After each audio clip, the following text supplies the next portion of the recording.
Charlotte, yeah, there we go. Thank you. You read my mind. All right. I'll mute everyone, and then Ayesha, I'll let you not be muted in a second. Oh, thank you.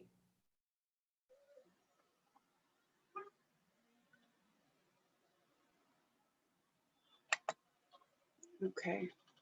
You should be able to unmute yourself now. There we go. Okay.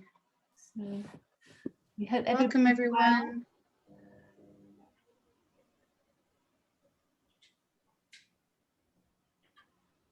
From sunny Canada. I was having a bit of a walk down memory lane yesterday about stealing. I don't know. When you're that young, is it stealing? we used to like fill our hands, our pockets, and our cheeks with raspberries. That was kind of our neighbor's raspberries, by the way. She used to make jam, and so I think this one summer when I was probably about 6 or 7, yeah, my sister was probably about 3. We cleared out the raspberry bushes. Cleared them out. Yeah. Were you found out? Oh, absolutely. Hands and cheeks were pink stained. Oh. Let's see here. Okay.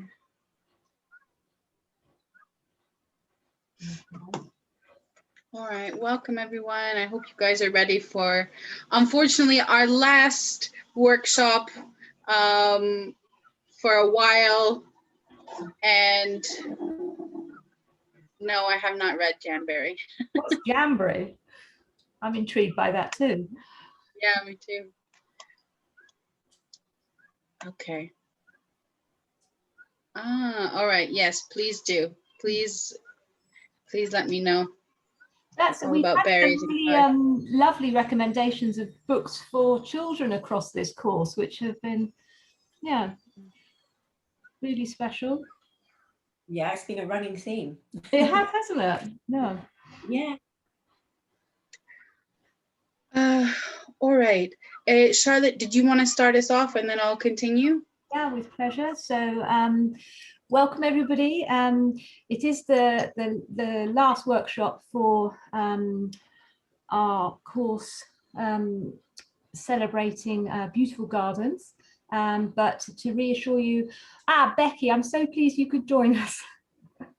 We have Becky joining us for some escapism from her hospital bed, which I think shows dedication. So welcome, Becky, in particular. Yes, so I just wanted to say really thank you so much to everybody who's been joining these classes as participants. You really have created such a wonderful atmosphere, and we have all really appreciated it. So thank you. It is a pause, not the end of these classes. So we're looking forward to picking up again after the summer, thinking about more virtual classes for our global audiences who we've just been delighted to have seen growing and developing, and then hopefully on-site in-person classes back at Leighton House as well. So all sorts of exciting things happening over the summer. I also just wanted to take this opportunity now to, as I said in my email, really profusely thank Ayesha and Laurelie. I just think what you do is wonderful, and I personally am so grateful for everything you've done to support Leighton House, and I just love working with you both, and it's such a privilege, such a treat. So I did want to say thank you to you both now, and then over to Laurelie, and let's get our final class up and running. Yes, exactly. Thank you again. And it's been a real pleasure to work with Leighton House and with Ayesha. Even though we were both alumni, we didn't really get a chance to work together and know each other. So it's been a nice treat, definitely, for almost a year now, I guess. I can't tell time anymore, but so I just quickly before I get into the actual slides for the class, I am going to put the donation link into the chat box at the end of class, just so it doesn't get lost in the chat box. And we'll figure out possibly some other ways to make donation to Leighton House a little bit easier. We'll get that sorted with Leighton House in the future, hopefully. And let's see here. All right. So please, I've turned everyone's microphones off, or I have attempted to. Please keep your microphones off and your videos off, just to preserve bandwidth. Any questions you might have, please put them in the chat box. And I will try to get to them. I'll answer them, or I'll forward them to Ayesha if I think that's necessary. Again, I'm Laurelie. I'm the moderator. I'm here to help you through the workshop. You can, send messages privately to me by clicking on my name in the chat box, or you can send it just to the group if that's easier. And halfway through, so in about an hour's time, we are going to start. We're going to have like a 10-minute break, so you can, get some water or tea or stretch your legs, whatever it may be. And other than that, Ayesha is a wonderful, wonderful artist to work with, and incredible illustrator and illuminator. And so I leave you in her capable hands. Thank you, Laurelie. Not at all. Would you just spotlight my hands for me, please? Sure. Give me 1 second.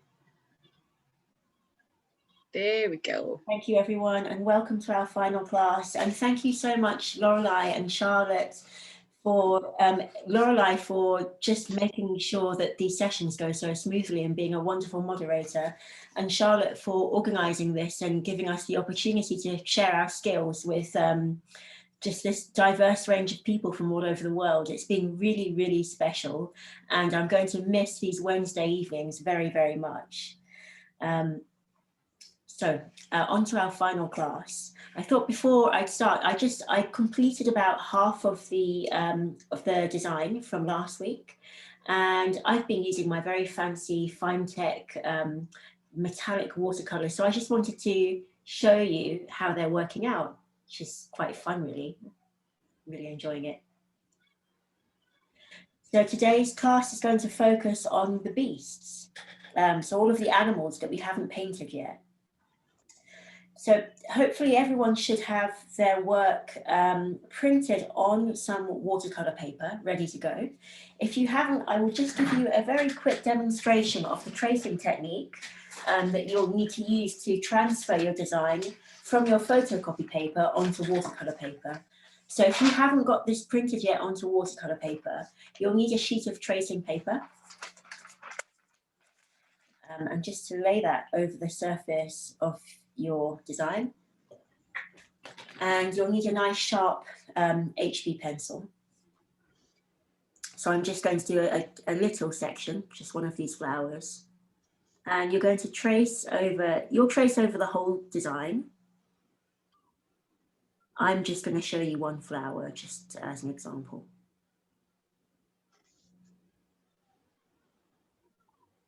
So you would trace over everything with pencil.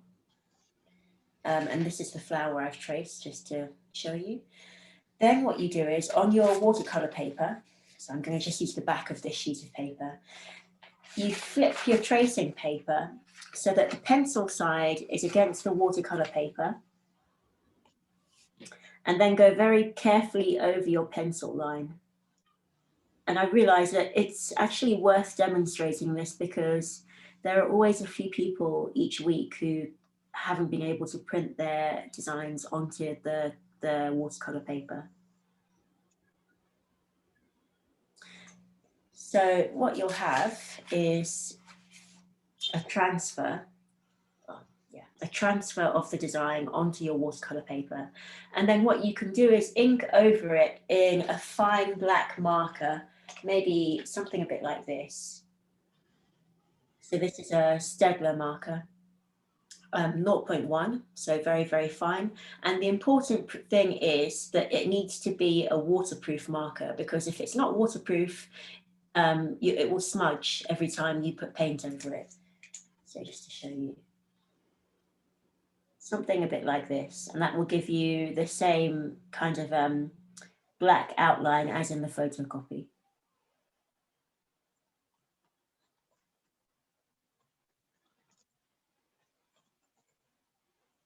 So if you haven't printed onto watercolor paper yet, then that's the first thing that you need to do.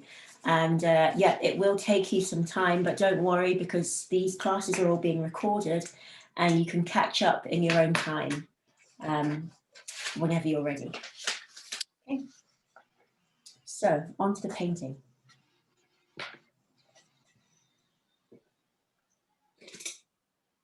So I'm going to continue using my metallic colors, but you can also use ordinary watercolors or gouache paints if you want. Just select similar colors. So where I choose a gold or a yellow, you can choose a yellow or a light brown instead to imitate the gold color. And you can mix your own greens and reds and blues and purples and whatever shades you want.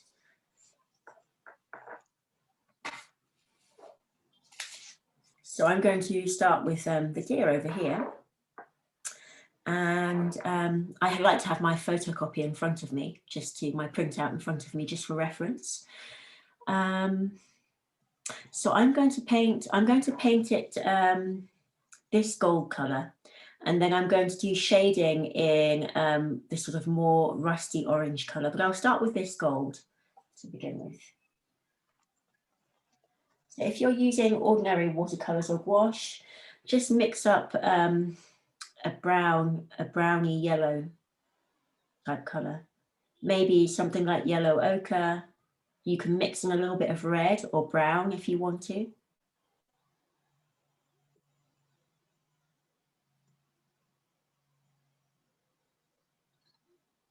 Or maybe an umber color, like a sort of an earthy brown or yellow color will work well.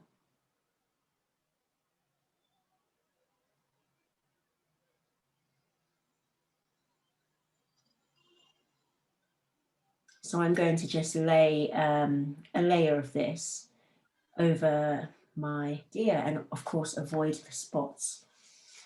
Just leave them white.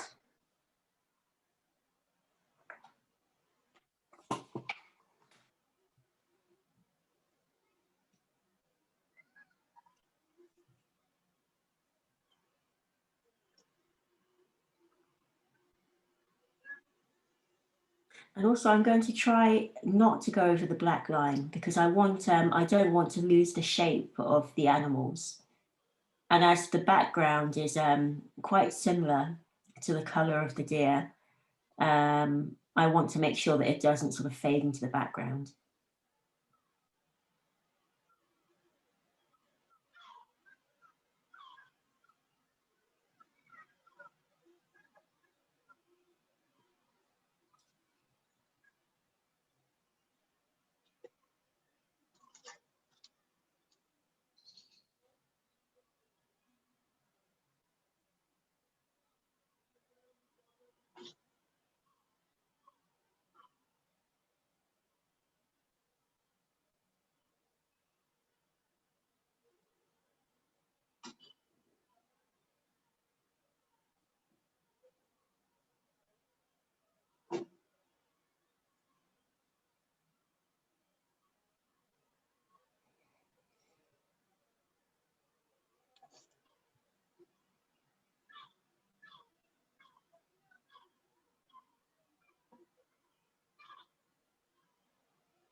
One of the students is asking, is the background the lighter gold in your palette? So I'll just show you.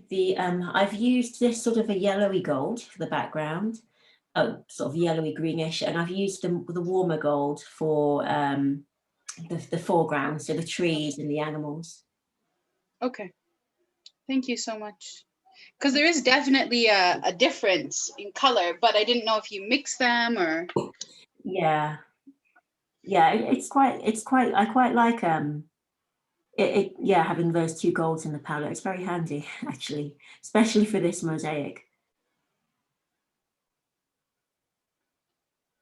But like I've seen some of the mosaics in Istanbul. There are quite a few of mosaic, the Byzantine ones, and it's interesting how, I'm not sure how they did it exactly, but you'll have something gold inside of something gold, and somehow you can still see a difference in the color. Oh, yeah. Yeah, it's really interesting. We visited somewhere this weekend close to our house. It's called Kariye Müzesi, and there's some amazing mosaics. And so there's kind of a fountain that has gold flowers inside of it. The fountain is gold and the flowers are gold, but you can still depict, you can still see both of them. Is there an outline around the flowers, or Curious, it's funny. I hadn't been there, so I was kind of like living the wow factor. I'd have to go back and check. Maybe there was a white or a black outline around them.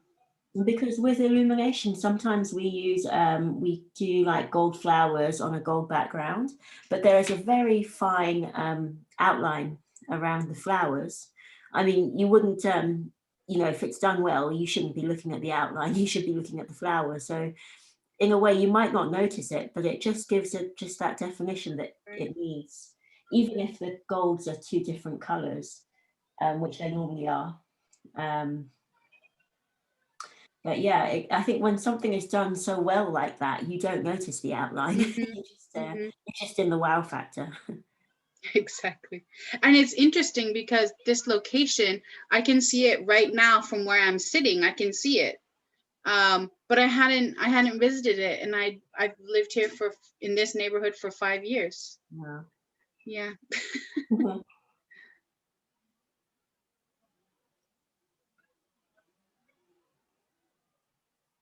And are you painting with us this week, Laurelie? No, I'm not actually. I'm a little wiped today. I've been working all day.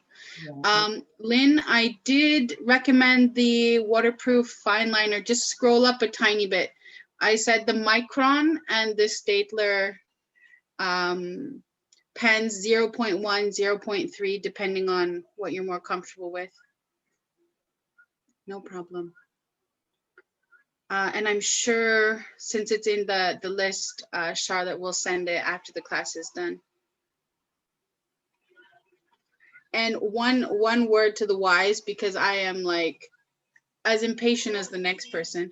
I have, even though it was waterproof, because I was too rushed, I started painting on top of it right away. So give it a couple minutes to cure before you start painting on top of it. But the Staedtler one, I have got it in front of me right now. Yeah, the Staedtler one is light fast, so it shouldn't change color. But I know the Micron one is archival. So if you want something to last longer, probably the Micron. But I mean, we're enjoying ourselves here. They're beautiful, but I don't know if we're making museum pieces exactly,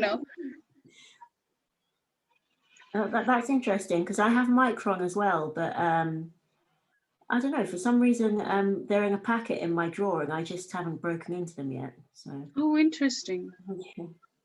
The Micron ones, I think it's because I think my set of Micron ones are multicolored. Yeah, I'm not the biggest fan of the multicolored ones.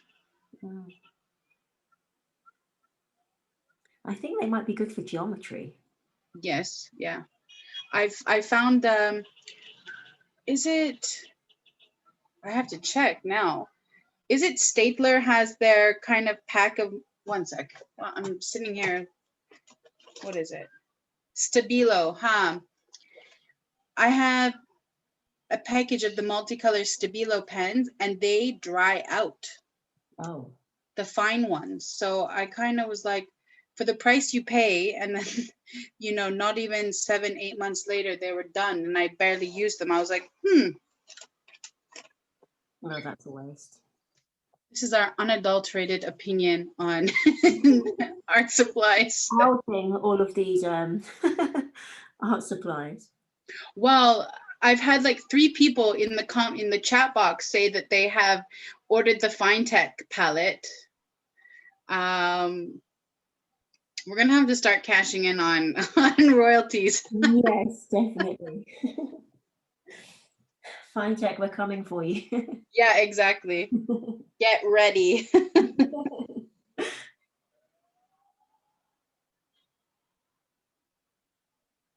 see.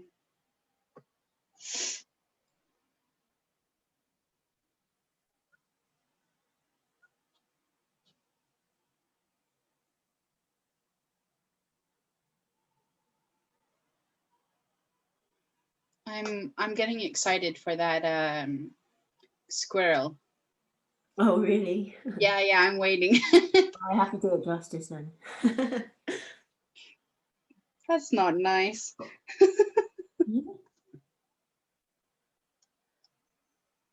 I've got some ideas of what colors you're gonna do. I might influence you. I'll Jedi mind trick you into doing what I want. Well, I had an idea for what color I was going to use for that. So let's see if I pick the same thing that you... All right. I will zip my lip and we'll see. I think it might be the same one because I think we both like that color.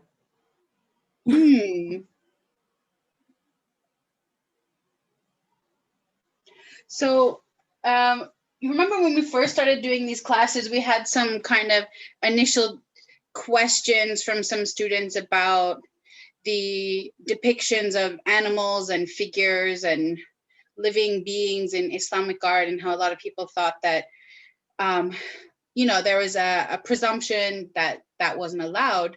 And I think like successfully in these classes, we've kind of smashed that. But my question for you is, oh, for me, had you always been interested in including animals in your illustrations before, or is that kind of new? No, I had always been fine with it, and yeah, it was never something controversial to me, and I think that was because my dad trained as a fine artist, as a painter, and he had always brought us up with the idea that everything depends on your intention, and if your intention is to make something beautiful, or something educational, or something that inspires people, then, and your intention is not, because the prohibition was originally to protect against idolatry, but none of us are bowing down to worship these images. We're just making children's books, or you know, creating a pattern for, you know, something or other. So it was never, I never had a sort of it was never a controversial thing in my mind, to be honest. And I mean, I respect people who do have that view. That's entirely, you know, that's a valid viewpoint to have, but it's just a, yeah. It's not as simple as that, you know? Yeah. Yeah, and what I think is interesting is that the illustrations and illumination examples we have, you know, nowadays we have photos. We didn't have that 500 years ago. And I think there's like a little bit of a disconnect as to why the illustrations were made also. And they were for documentation and educational reasons. A lot of them, not all of them, but a lot of them. There's, maybe it was in the class I taught last time where I shared some of the Ottoman miniatures. Yeah, I think we had a similar question when we were doing the panel of the Kabachi tiles. Yeah.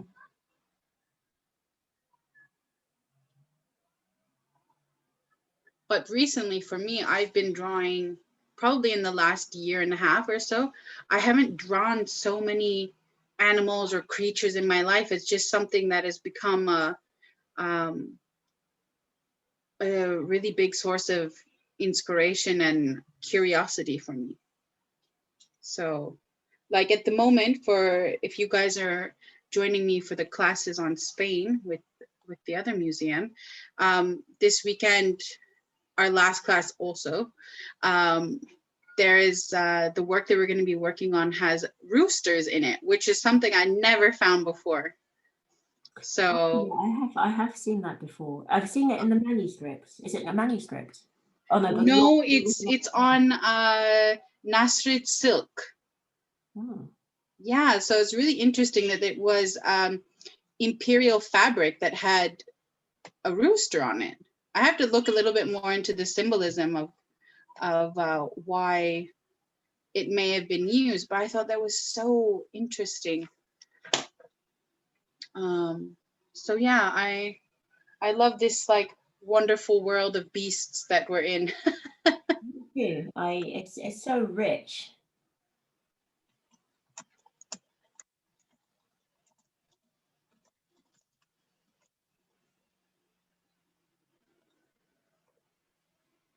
What was last week? It was the flower. Sorry, it was the trees. Right, right. So everyone, I am going to most likely just work in one half of the design for this session, because it's symmetrical. So everything I do on one side, you just repeat on the other.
And I'm just going about halfway down the leg with the gold, because I'm going to use the sort of burnt orangey colour, I think, for the bottom of the leg and the hooves.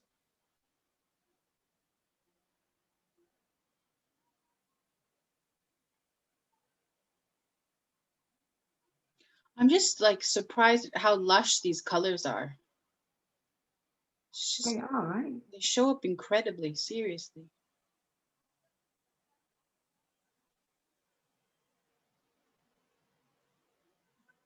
I like how they're completely opaque, if you want them to be. Mm-hmm. Do they, because I haven't used them myself, because I still haven't I still haven't bit the bullet. But because the way I'm seeing it here, it does look quite opaque and it does look thick, but then you're using that paintbrush and it does not look thick at the same time. Yeah, they're quite a nice consistency. They're not like a kind of I want to say like a gloopy, lumpy paint, because sometimes some paints are just they just feel very heavy on the brush. This is not like that. I mean, it's not like shell gold, because that just feels like painting with silk. But I think it's the next best thing, maybe, if you're going to be using something synthetic. Yeah.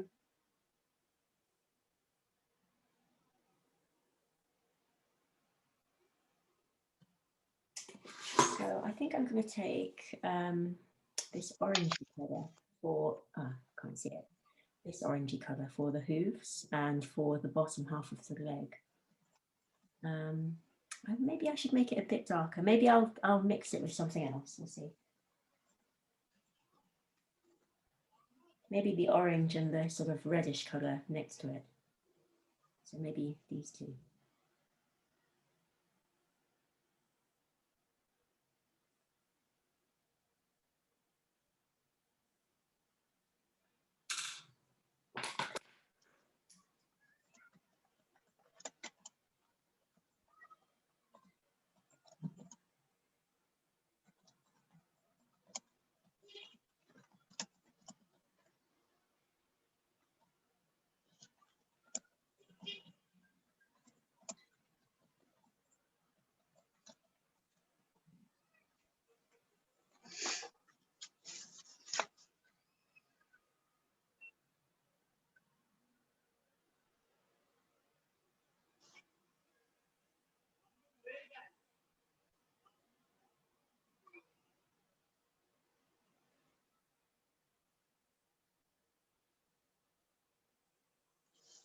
Okay, so I've actually mixed, I've mixed the orange and this red over here, the warmer red, and this is the color I've got.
And I'm going to paint a bit more color on the hooves, but I need to let this dry first.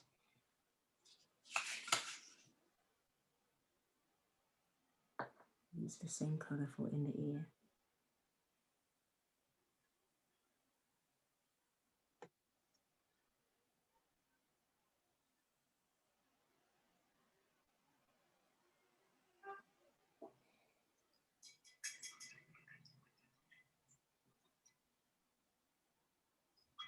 And then for the spots and the belly and the tail, I'm going to use silver.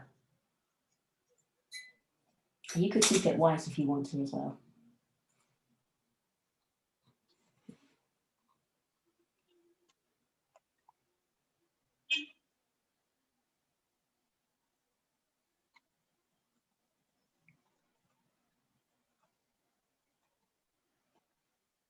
So if you're using ordinary gouache or watercolor, you can just leave it the paper color, or you can mix maybe an off-white.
So this is just a touch of gold on the hooves.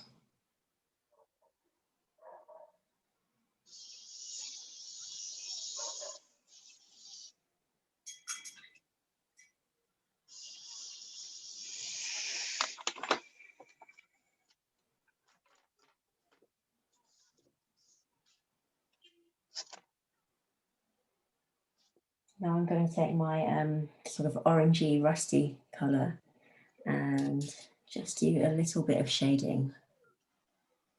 You can see it even in the printout. There's just a little bit of shading around the body.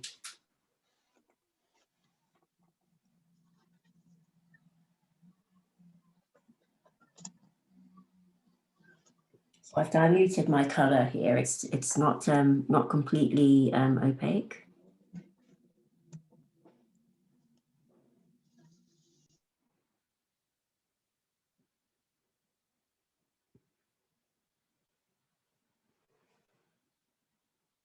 And actually, it's the same kind of thing that we were doing in this tree last week.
Everyone's very focused again. Mhm.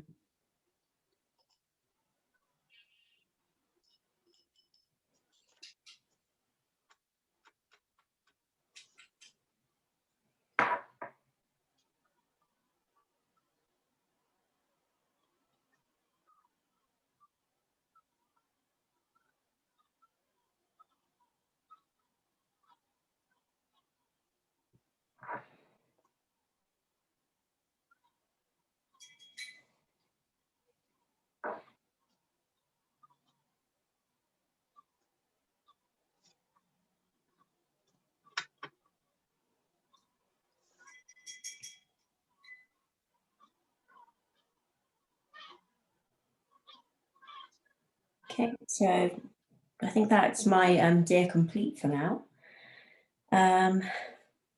Let's see, we've got 15 minutes before the break, so let's move on to the squirrel. So the color I had in mind for the squirrel was this orange.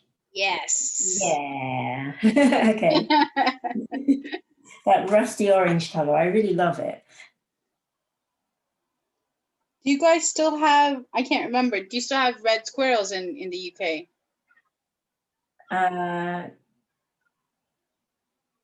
Do we still have them? Yes, I think we do, in the Lake District in particular. Our black and gray squirrels have, you know, dominated the gene pool in Canada. We don't have red ones anymore, or well, at least where we were. Maybe it's in other places there were, but I miss those nice little red fluffy ones. Well, this one's specially for you then, Laurelie. Oh, thank you. You know what's, I don't know if this is interesting, but to my knowledge, unless this is my husband giving me lip service, there isn't a word to differentiate between squirrel and chipmunk in Turkish. It says, oh, it's a chipmunk. And he's like, oh, what? You guys have chipmunks. I lived in London, so I didn't really see that much wildlife.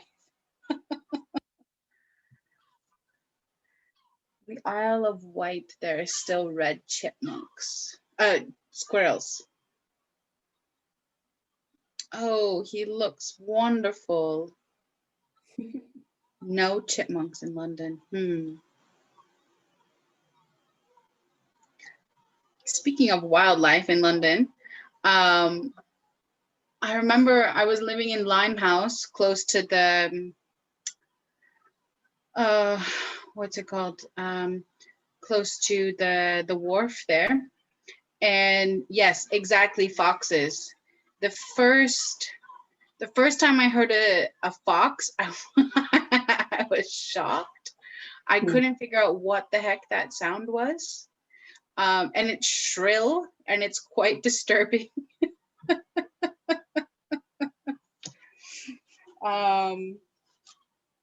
But yeah, funny enough, something you get used to. But in that area where I was, interestingly enough, I had like crossed the path of a fox 1 or 2 times in real life in the morning. You make this kind of effort to try to figure out which direction he or she's going to go in. And I think they're doing the same for me.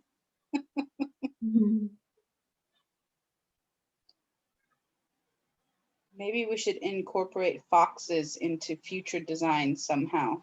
Yeah. Islamic art is all about, you know, the indigenous creatures and flowers. So why not?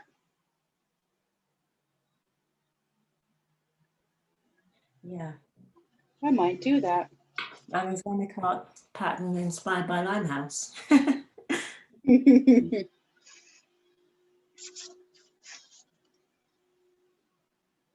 So I've just left it blank on the half of the squirrel's tail because I'm going to put gold on the other half.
This is interesting.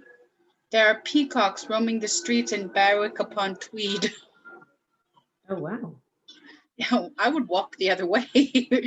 Peacocks are not necessarily the nice. They're pretty, but you know, the Diana Ross of birds, so to speak. I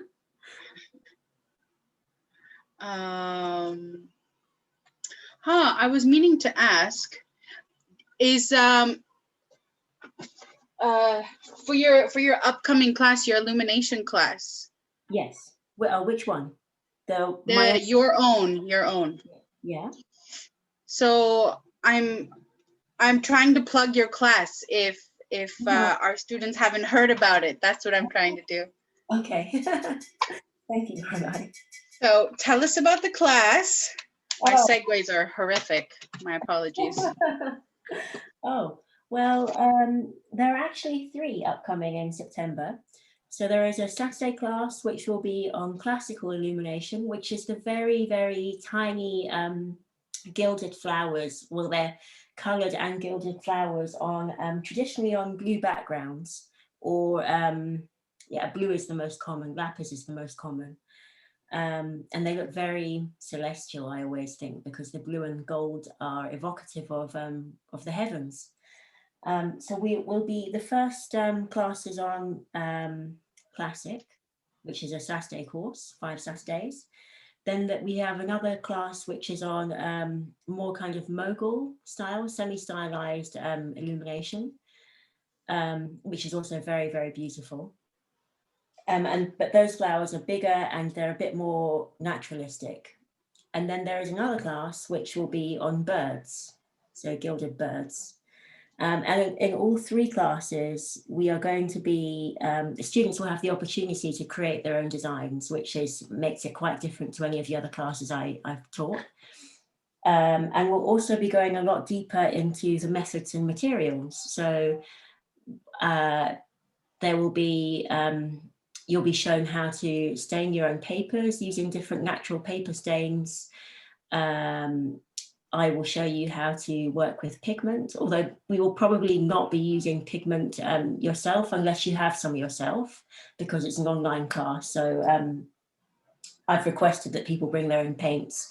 We'll learn how to make shell golds from scratch as well. So that's the traditional gold paint made from gold leaf.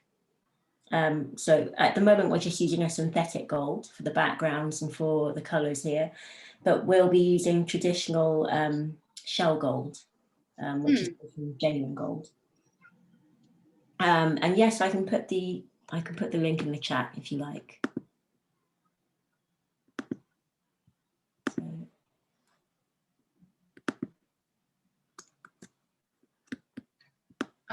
Yeah, and then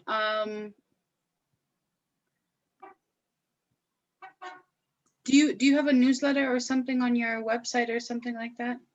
I have, it's on my, so if you want to sign up to my newsletter, if you go, I'm going to put my website on as well. We can do it at the break. We can put the link up there. So if you want updates from Ayesha, you can get those.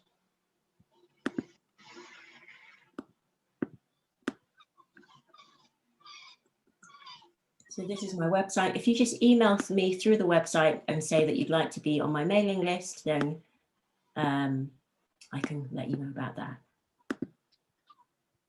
So it sounds like your September is going to be jam-packed. Yeah, yeah, it will be. And this is the news page on my website. There.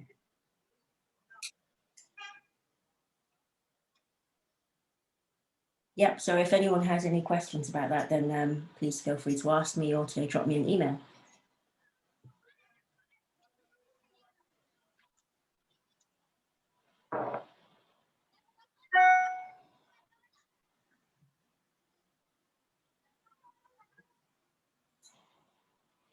Right, I'm going to add a little bit of shading on this squirrel. So take something, just take I'll take this colour actually, the sort of reddish brown. And just in the same way that we shaded the deer, we're just going to dilute the colour.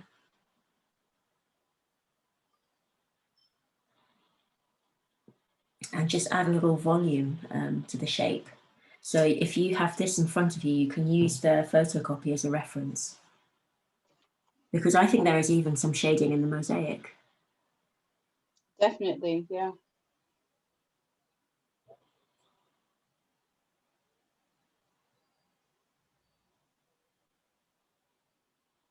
If and when, I don't want to say if, but when all of this, you know, kind of lets up and we can travel a little bit more freely.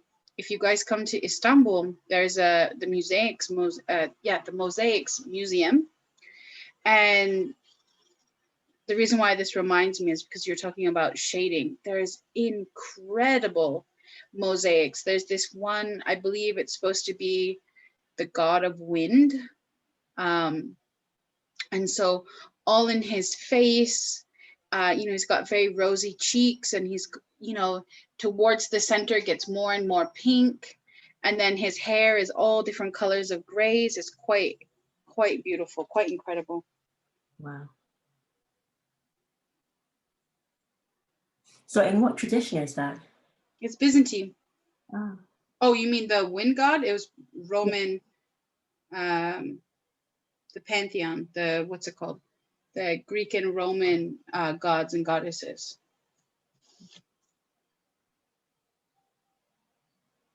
I don't know the actual name, but I believe he is the wind god because he's blowing in the picture wind.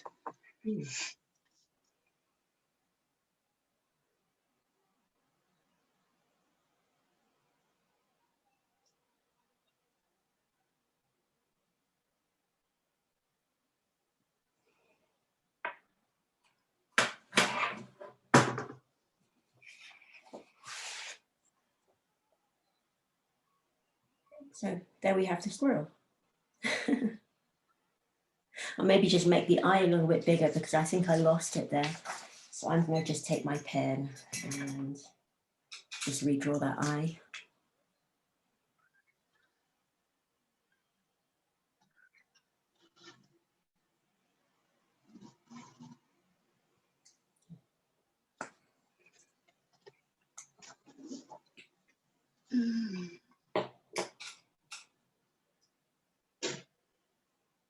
So as we've just got 4 more minutes before the break, I think if there are any questions in the chat, I'll answer those rather than starting something new, because we've got several small animals to go after the break. So there are 2 birds, the snake and the lizard to work on. Okay. So write your questions in the chat box for Ayesha. Oh, and I have noticed there's a flower I forgot to do before. So maybe I'll just work on that as we're doing questions.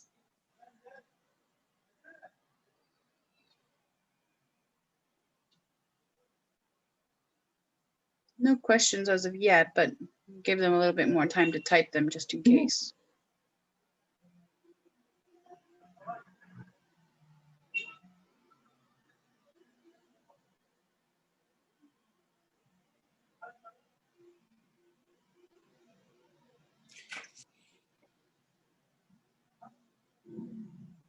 I think everyone's in the Zen painting zone. No, that's fine.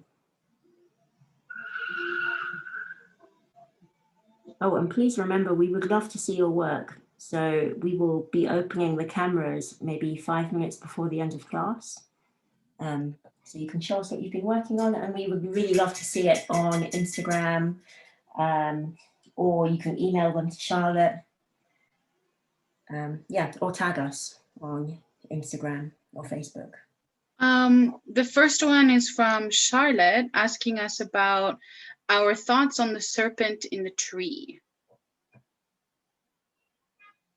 What do you think about the serpent in the tree? I think did we talk about this last week? Briefly. We mentioned it. I read somewhere when I was reading about this mosaic that it said that they don't think that there is particular symbolism to each of the animals, but they just mentioned that the serpent is sometimes a symbol of longevity. I think we both said it sort of makes us think of the, of the Garden of Eden or something, something like that. But I'm not sure if this is supposed to represent that or not, or maybe, I mean, it draws on Byzantine and Islamic and Roman influences. With the kind of flavor of the British arts and crafts movement also. Yeah. Well, for me, it's like hard to unsee the symbolism that exists within like Abrahamic religions, especially since there's two kind of pomegranate-like forms hanging from the tree. So that's kind of something that sticks in my mind. It's like it's an archetype, right? It's something that's very set in a large amount of the world's population's mind. So, the what's it called? The tree of the knowledge of good and evil. And our friend the snake convincing Adam and Eve to partake of that. But there's a lot of different kind of metaphysical understandings of what that actually is. And so I can't give a short answer. The second question is, when you treat paper for illumination with tea, are you making the paper acidic? That's not my intention. The intention behind using tea as a stain is to provide an even base for the colors. So on like a stark white piece of paper like this, the colors can be very, very, very bright against the white. So if everything is on the same ground, it just gives a sort of harmony to everything that you place on top. So that's the reason for the tea stain. Yeah. I guess it's possible because with some of the more natural papers, meaning the pulp hasn't been bleached or the cotton hasn't been bleached, you probably wouldn't need to do it as much because it would kind of have that tint to it already. Like I think of like Wosley paper now, right? You could paint on top of that without tea staining it. Yeah. So should we take the break now? Yes, exactly. We're right on time. Right on time. And then we'll come back and we'll do the birds and the lizard and the snake after the break. Okay. All right, everyone, take a nice 10-minute break. Get some blood to your feet. Yeah, enjoy the break, everyone. Thank you. I'm just gonna get something. I'm just gonna get some tea or something, Laurelie. No problem. I am going to stand up and get some blood moving. But I'm still in the room, everyone, so if you have any questions, put them in the chat box.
Hello, welcome back.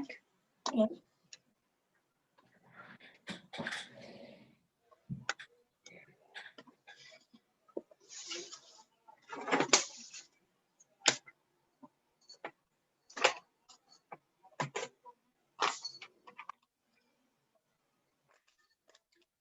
Henry has graced us with his presence. Oh, hello, Henry.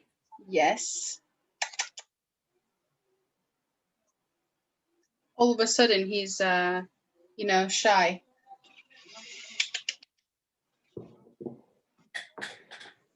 It's not like Henry, is it? No, not at all. I'm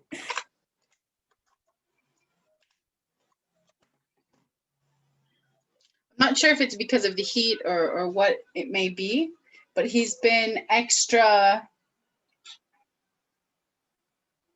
I don't know what the word is, lovey, I guess you could say. Oh. Yeah.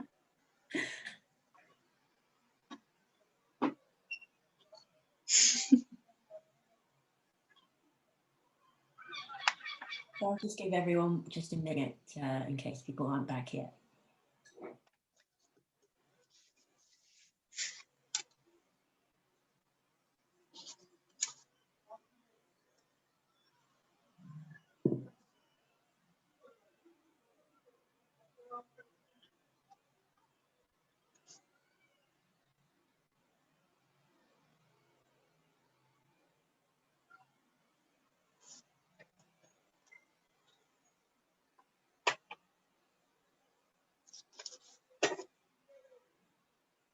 So I think I'm going to do the snake next. And I was just looking at the colours in the snake. It sort of looks to me like greens and greys, I think, maybe some blues. So I was thinking of using this green and maybe these sort of, then this is like a dark green here. And then we have like a dark silver and a light silver. So maybe these 4 and maybe 5, the blue as well. Here. But you can pick whatever combination you like. And what I'm going to do is I'll start with the green. I quite like this green. And I'm just going to paint it into random scales. And then do the same with the other colours, and it should give a nice sort of iridescent look. So maybe we'll zoom a bit closer.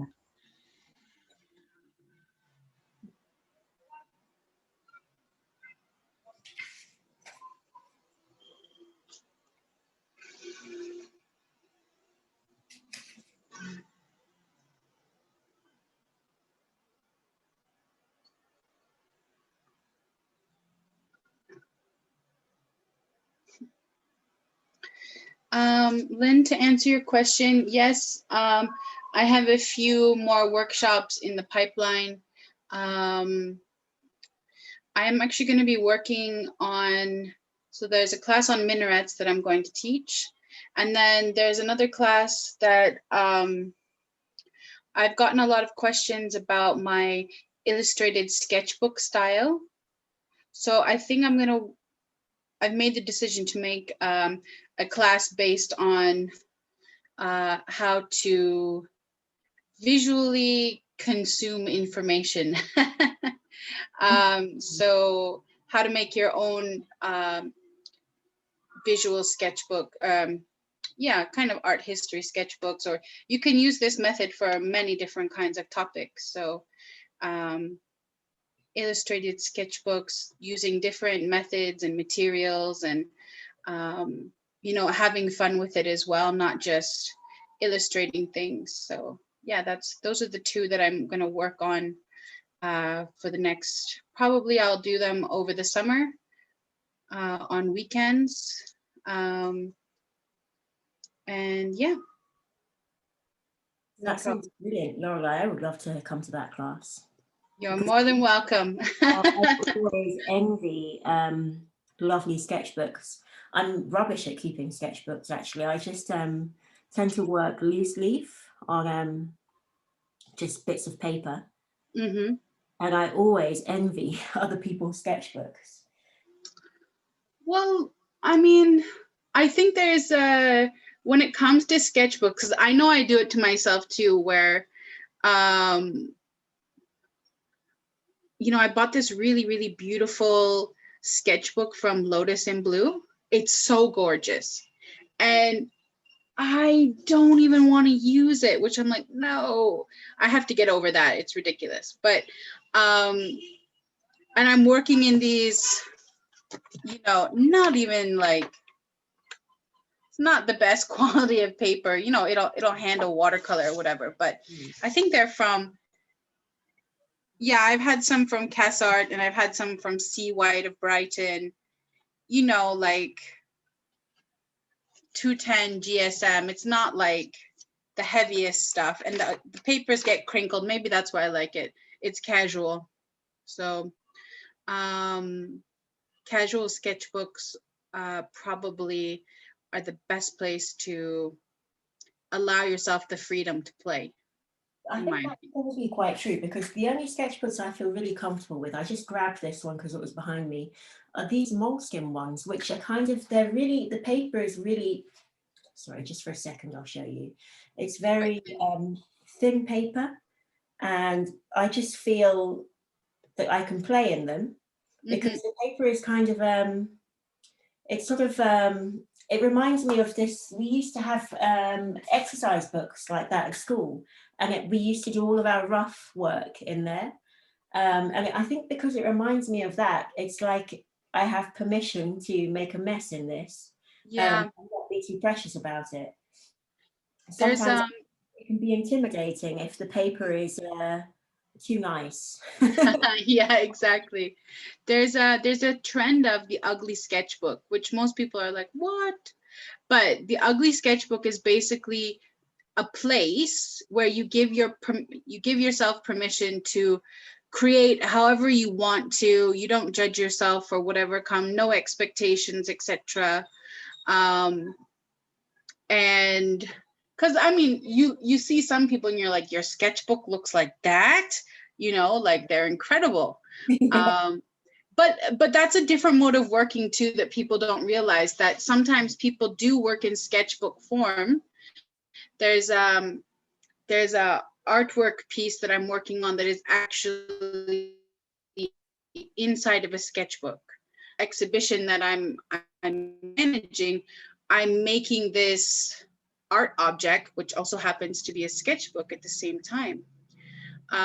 So there's a significant amount of work going into that, as opposed to my regular sketchbook where ideas and scribbles and, you know, little things here and there get chucked into it. So it's always something. Like an artist book? Kind of, yeah. I guess we could call it that. Probably sketchbook is a little bit, you know, not as elevated as the amount of work going into it. So yeah, you're probably right about that. Yeah, Lynn wrote, my sketchbook is where I do a lot of my best work. Ah, Are you painting the individual scales of the snake different colors? yes, I am. And So what colors are to you answer that using on the question- scales? To answer that question, I've used this green here and I've used the grey so far. And I'm Perfect. about to use the silver and maybe Yeah, some. because they're not coming up so differently on the screen. Oh, okay, let me go a bit closer, see if you can. They're just tonally very similar. Yeah, maybe. I think this silver is quite different because it looks almost white.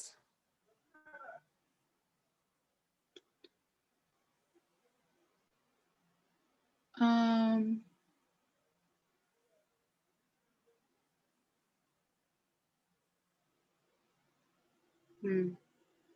So we have one student here who said she has traced and drawn over the snake.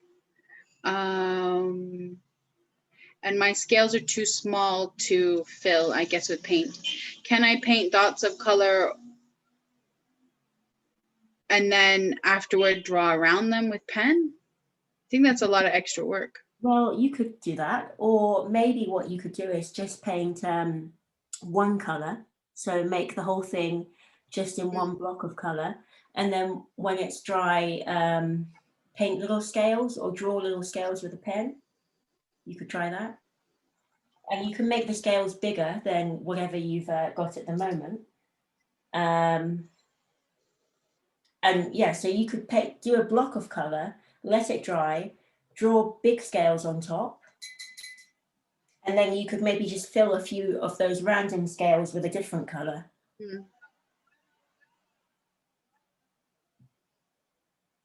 So I'm taking the blue now.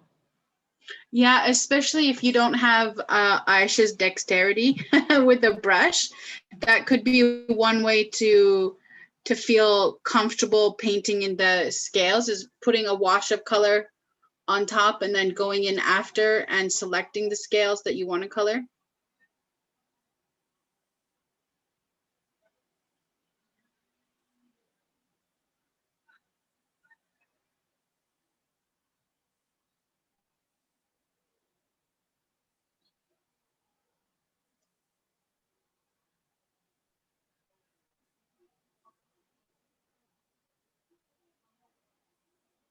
This past 4 weeks went by fast, eh? Very fast.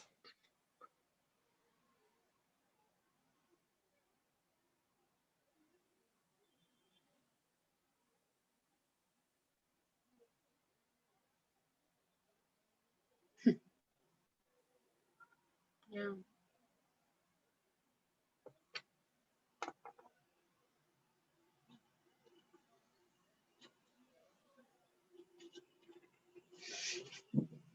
So I think the blue is tonally quite different. So hopefully you can see you can differentiate some of the color. I can see the blue and I can see the kind of turquoisey color and I can see the white spots. And there is a gray as well, but it's a bit close to the green, I think. A bit close to the green, and it's sort of in between the green and the blue. It's got a really nice kind of pebble effect to it. Yeah, right. Okay.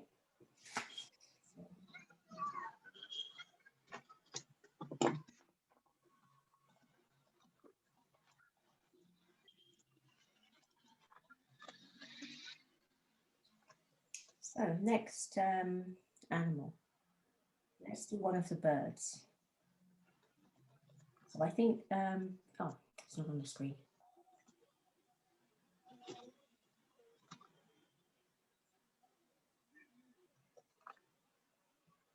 I think this one here at the top.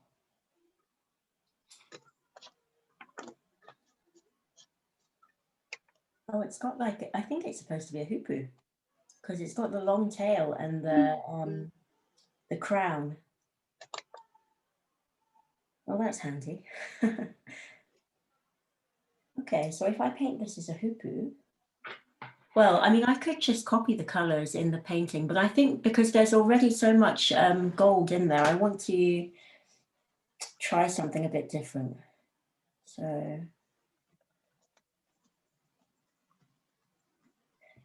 maybe maybe the pink.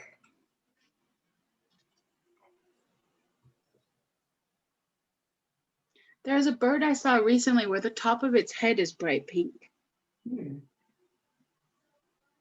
It almost looks like he's got like a pink little toupee, you know, on the top of his head. So I'm not going to paint this like a hoopoe. I'm going to paint it a bit differently. I think, okay, let's start with the pink and maybe add another color as well. So this one, you can use the same colors as in the photocopy, as in the original panel, or you can choose something different if you like.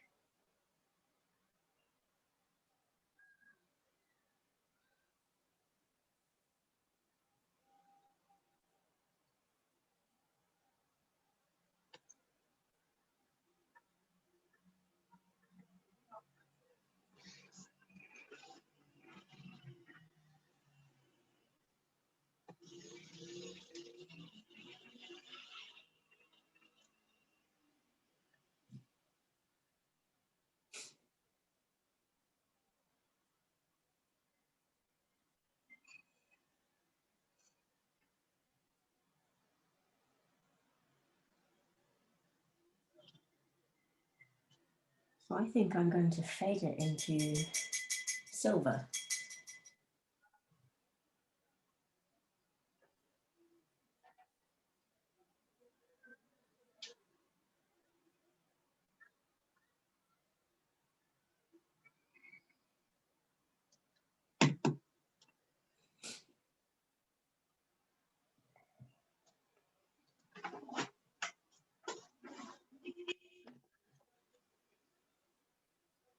Oh, it's very light. That's interesting. That's intriguing to me. Oh, what the silver? Yeah, it's very Yeah. light. It looks almost like white. Just if you just hold on a sec, I'll just lift it and see what happens when it catches the light. So.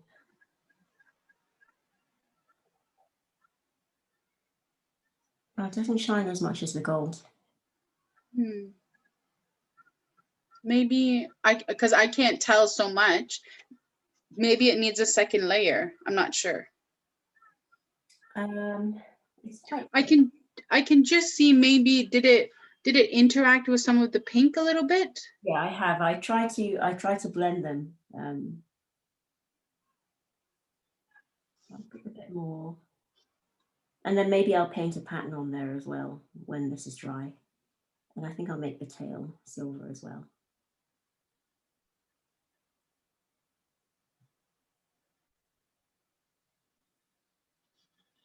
So I'm going to let that dry for now and then move on to something else in the meantime. Everyone's saying it's stunning. I think it's quite pretty.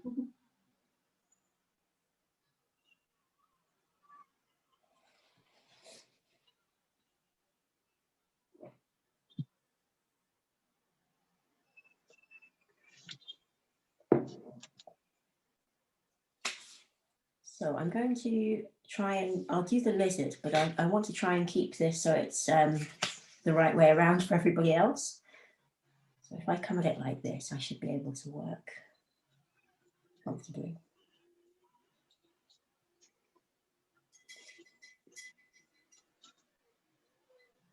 So for the lizard, I'm going to take the same green as before.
Yes, Romana, to answer your question, my earrings are from my new collection I'm working on. They're actually all sitting in front of me at the moment.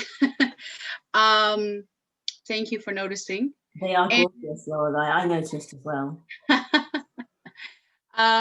So because it's Leighton House, I'm going to give you guys a sneak peek, and that is I'll tell you the inspiration for these earrings, and it is the colors and shapes and flowers from the Damascus tiles. So there's a really nice kind of olivey goldy green color.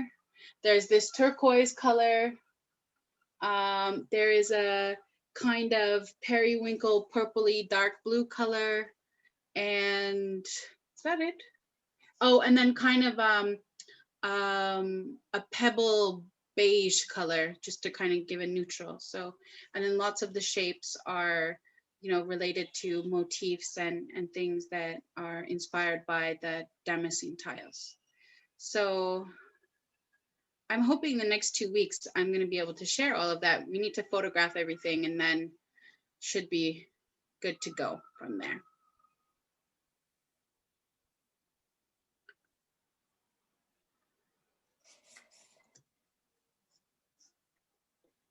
You know, it's also lizard season here. Yeah.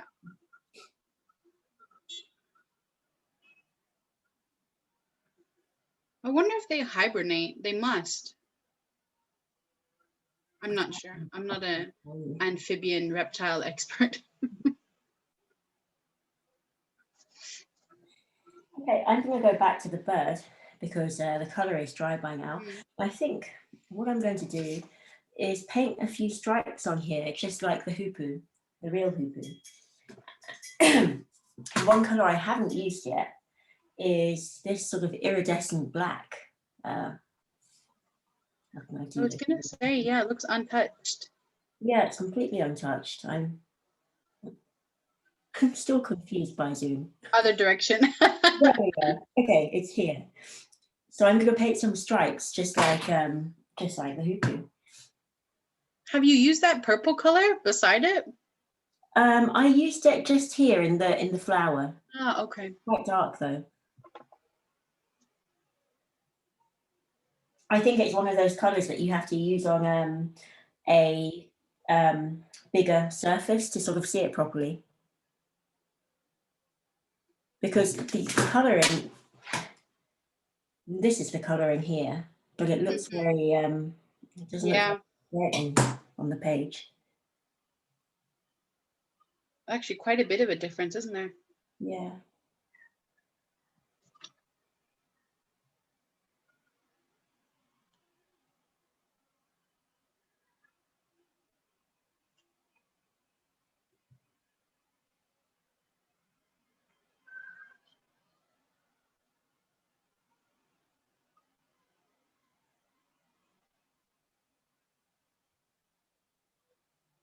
So one thing about these paints is it's not that easy to paint one colour on top of the other. It sort of resists a bit.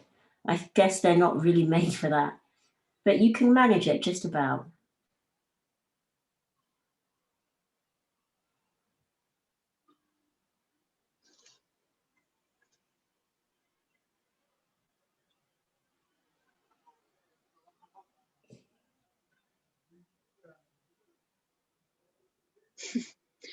Saba wrote, I'm scared to paint the bird gold after all of this hard work.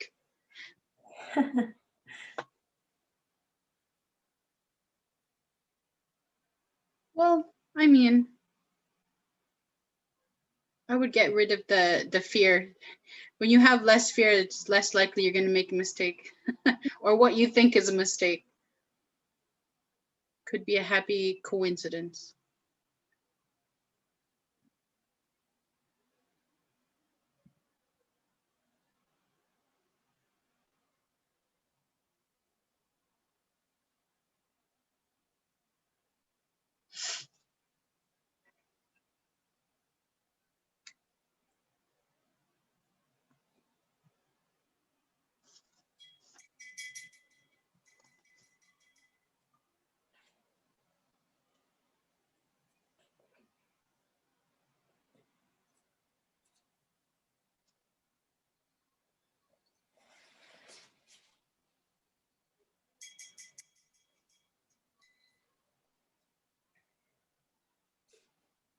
So now I'm going to just take a slightly darker shade than the one I've used for the body and just do a bit of shading as well on the bird. So just like before, making the colour quite transparent.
So now I'll go back, I'll go to this bird here and then do my shading on the lizard. So any suggestions for this bird? What colours would we like to see? Actually, let me, I'll zoom out and you can have another look at the palette. Yeah. Any suggestions?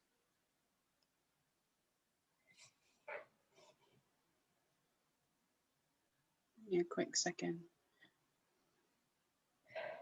Grey and orange. Oh, that sounds nice. Hmm. Oh, yellow. Anybody else?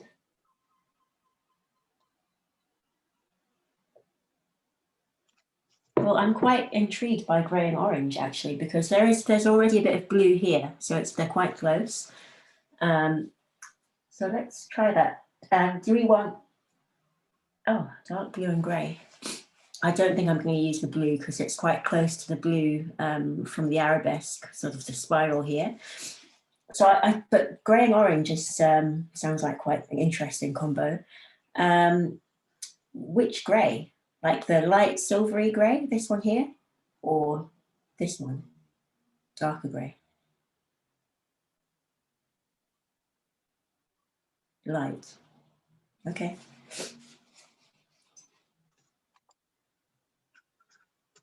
All right, so I'll put the grey at the bottom this time.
I think it was Genève. Let me see.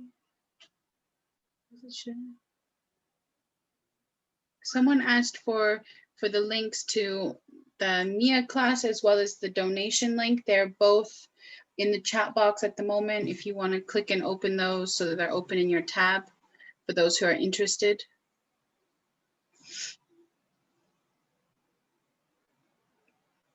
No problem.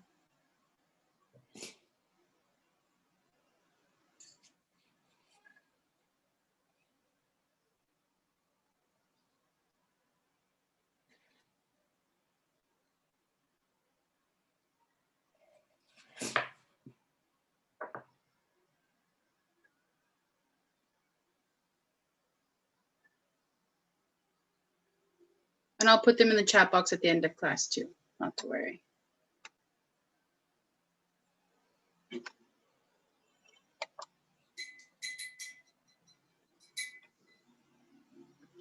Well, I feel like doing pink feet.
So maybe towards the end of class, we can ask our lovely students, you know, in the future, if we, you know, for the virtual classes or maybe even in person, what would you like us to teach? We got some of our best ideas from you guys last time. That's very true. Yeah, so what would you guys like to see us teach next, you know, after the summer? Let's see.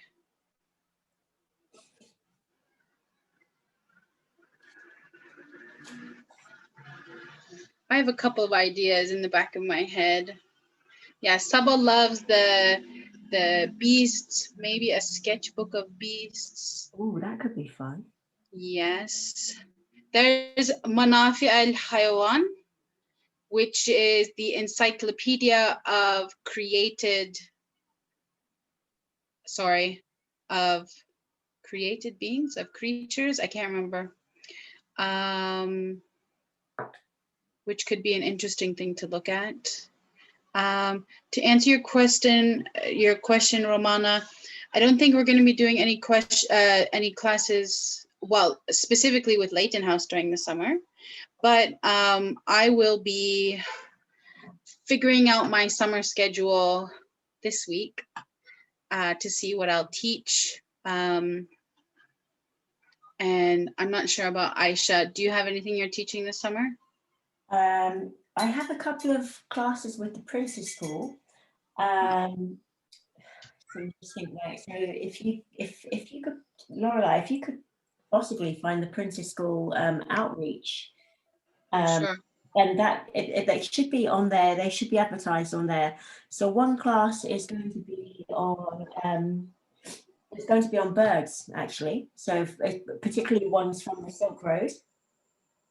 And the other class is going to be on the trees of paradise. So the fig, the olive, the pomegranate, and oh my gosh, what's the last one? Fig, the olive, the pomegranate, and the date. Hmm. And those are actually to do with the exhibition at the Aga Khan Gallery in King's Cross.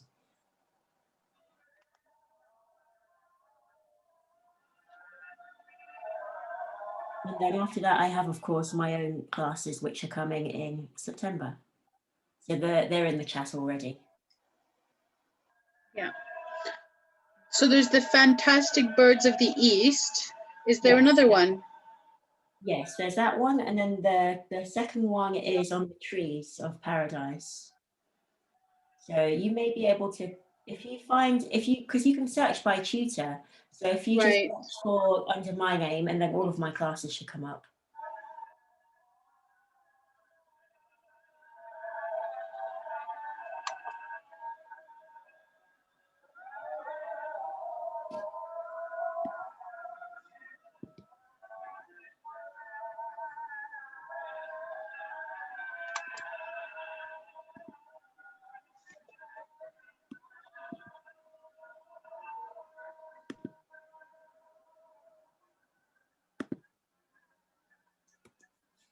And then just here again is a link to my September classes. So there are 3 different courses there.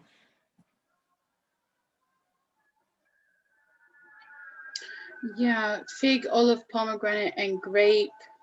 This is from Charlotte. I don't know if this is a suggestion or if it's copying someone else's, I'm not sure.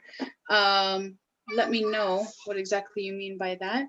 I know in the last class, of the first workshop, I was able to touch on kind of prophetic fruits and flowers, just how we had the conversation about the fig, the olive, the pomegranate, etc.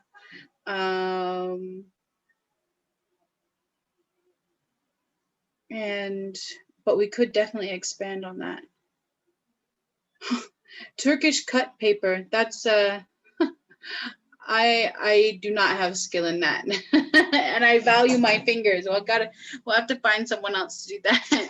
But ilkhanid tiles, if we can try to link it with something in the museum, that could be something interesting. Yeah, that could be something interesting.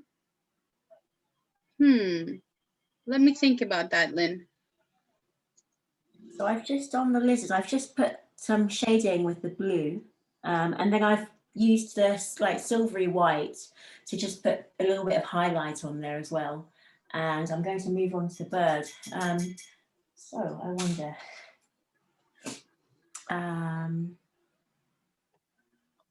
perhaps some gold highlights on the bird.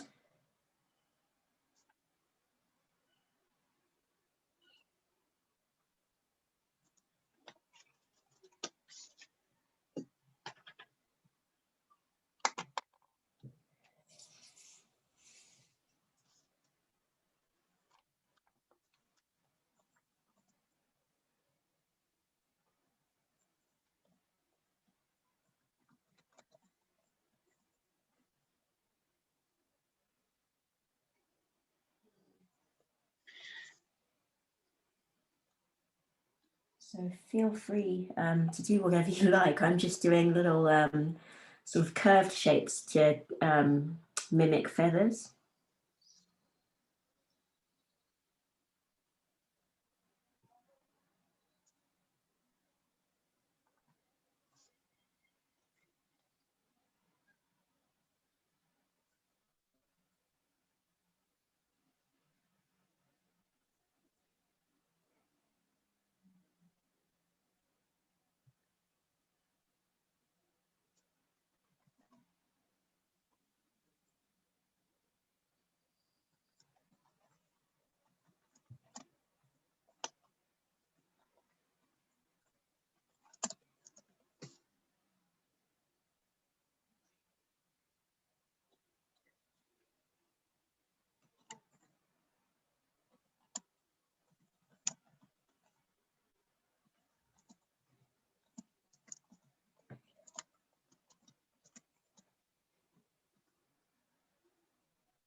and just a bit of shading as well. So I'll take maybe the grey for that, darker grey.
Lynn says she marvels at your watercolor skills, especially because it's a new medium for her. Oh, thank you. I think I've just about finished, I think, actually. So you can continue working if you like. We've just got a few more minutes, and I think around 5 to we will open up the cameras, right? We'll show the last screen. I've got, I'm going to reshare a couple of links for everyone, and then we'll open up the screens. Okay, lovely. So I think just, yeah, in the last few minutes, I'm just going to work on this tree over here, which I didn't finish last time. Yeah, so there's the whole other half of the composition for you to continue working with if you want to. And of course, if there are any questions, then just put them in the chat. Yeah, this is your last chance for a bit. Well, I mean, you could always email us.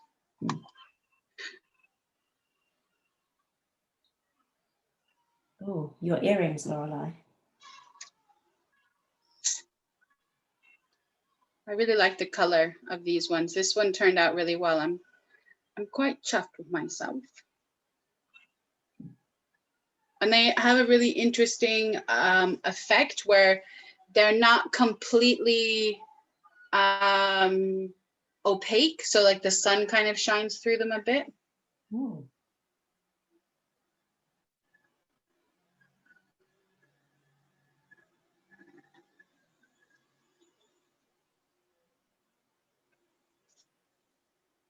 Okay, and just putting the last links now.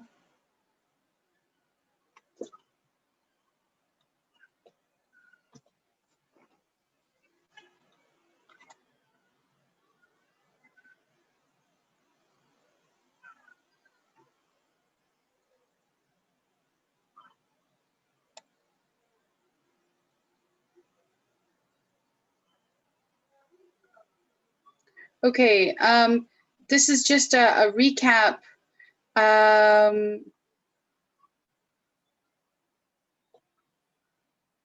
What was the gold that you used in the background? Oh, I don't know what the name of it is, but it was this one here. Hmm.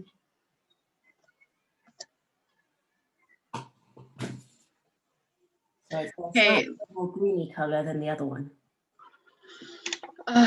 Links are in the chat box now. Someone just asked about my earrings. They will be on my website, and I have shared my website in the chat box also. These ones that I'm wearing have not been released yet. They should be in the next 2 weeks. Now, let's get this open quickly.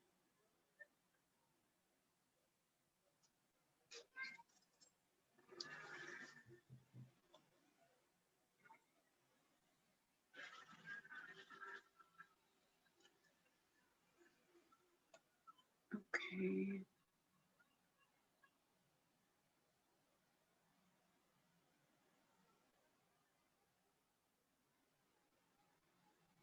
All right, I'm going to screen share if that's okay, Ayesha. Yeah, of course, go ahead. Okay, perfect.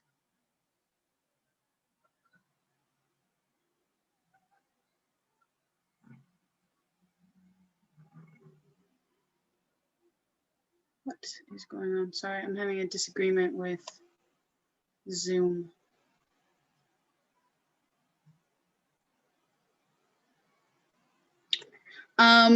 Just quickly, one of the students is asking, how did you get the background to be so opaque? But I think it's the nature of the paint, right?